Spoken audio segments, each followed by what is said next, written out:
Olá amigos, sejam bem-vindos a mais um vídeo do meu canal. Eu sou o Lucas Knaip e vamos falar de tênis. Taylor Fritz vence Alex de Minaur por 2-1. Finalmente uma melhor de 3 nesse ATP Finals. Precisou chegar literalmente até quinta-feira, o torneio começou no domingo, assim, pra gente ter um jogo de 3 sets, né? E de virada, o Fritz venceu o australiano, uma bela vitória do americano, um jogo que começou complicado, né? O de Minaur muito bem, talvez a melhor partida do de Minaur dos 3 jogos, né? Tipo, talvez também o oponente mais acessível, mesmo quando joga o seu melhor, né? Tipo assim, a gente tá falando do outro lado, o atual número 1 e o ex-número 1, entende? O Fritz, quando joga o melhor dele, é muito chato de enfrentar, isso é inegável. Ele tem muita potência, ele tem solidez, a gente tá vendo cada vez mais sólido no fundo de quadra, mas a gente sabe, assim, que, por exemplo, ele tem mais dificuldades de bater em movimento. Então, assim, pro de Minaur vencer um rally contra o Fritz é mais acessível do que fazer isso contra o Medvedev e o Sinner. Eu acho que, e no final, o jogo do de Minaur se baseia muito nessas batalhas no fundo de quadra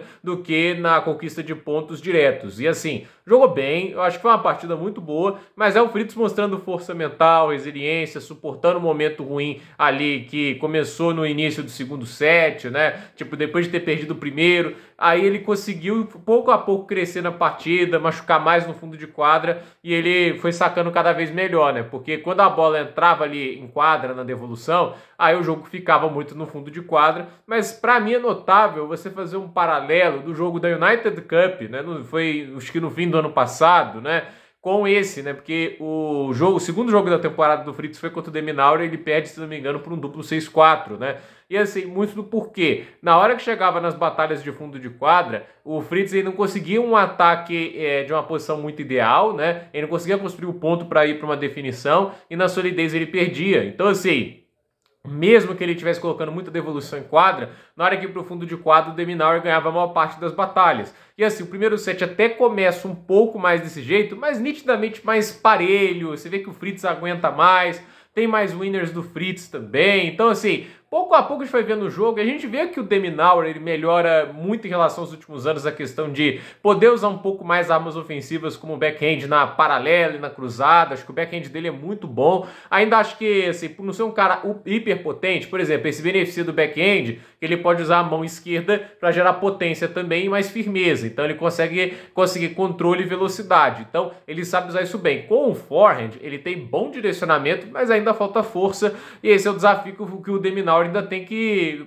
consertar no jogo dele. Arrumar um jeito de sacar ainda melhor, melhorou muito, mas ainda tem mais a fazer. E é claro, ser um pouco mais letal com o forehand. Eu não acho que ele esteja faltando muito nas outras áreas. Ele é rápido, se defende super bem, cobre a quadra bem, direciona bem os golpes, excelente na rede. Eu acho que até o motivo dele não ir tanto à rede talvez é o medo de tomar os lobbies, né? Porque não é um cara tão alto, por exemplo, quanto o próprio Fritz. Mas ele, quando tem uma bola para volear, é impressionante, né? O cara tem uma mão absurda para volear. Então, ele é bem completo, mas a questão é, quando você tem grandes armas que são capazes de ganhar pontos de maneira muito rápida, isso ajuda muito.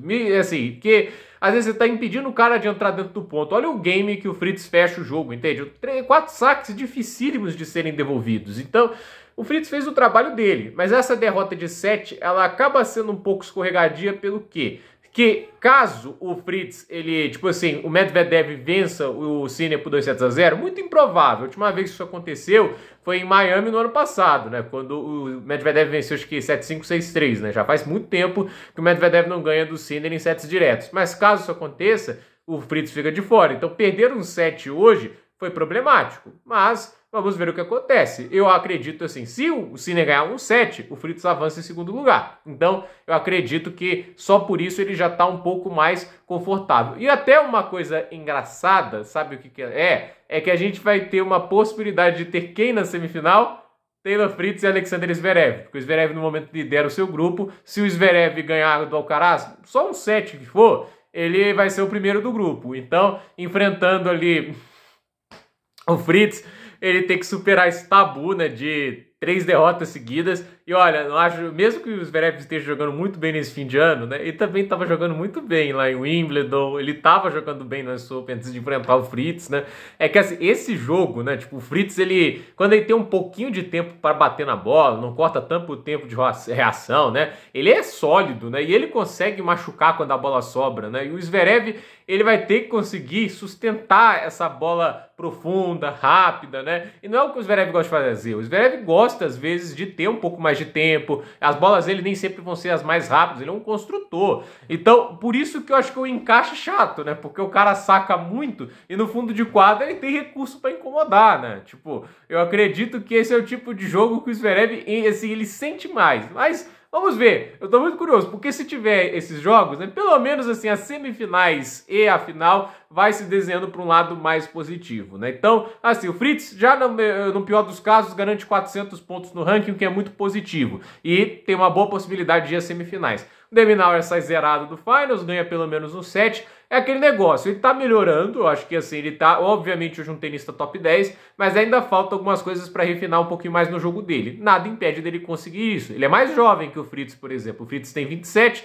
o De Minaur tem 25. Ele ainda tem tempo de evoluir essas coisas no jogo dele, de tornar-se mais letal, de se tornar ainda mais completo, e acredito que ele vai trabalhar nisso. O fato de que a gente vê um jogo desse e ele é só quebrado uma vez a cada set, comparando o que era 2, 3 anos atrás, é um progresso, é uma evolução. O fato dele conseguir hoje sustentar trocas no fundo de quadra contra tenistas do nível do Fritz, até mesmo assim, incomodar em alguns momentos o próprio Sinner, entende? Eu acho que isso mostra que ele tá melhor, mas ainda a gente tem que lembrar, ele deu passos para o que ele era antes, mas acho que ele ainda tá um degrauzinho abaixo desses tenistas da frente. Incomoda? Não é legal enfrentar o De Minaur, mas não vai ser o maior pesadelo ainda, né? E o Fritz hoje mostrou maturidade e a postura que se precisa aí para vencer um jogo difícil, né? Não se desesperou, mas que reclamasse muito e conseguiu uma boa vitória de virada. Agora ele torce para o Sinner ganhar pelo menos um set. Se o Sinner ganhar um set, a tendência é que Daniil Medvedev fique de fora, até porque assim,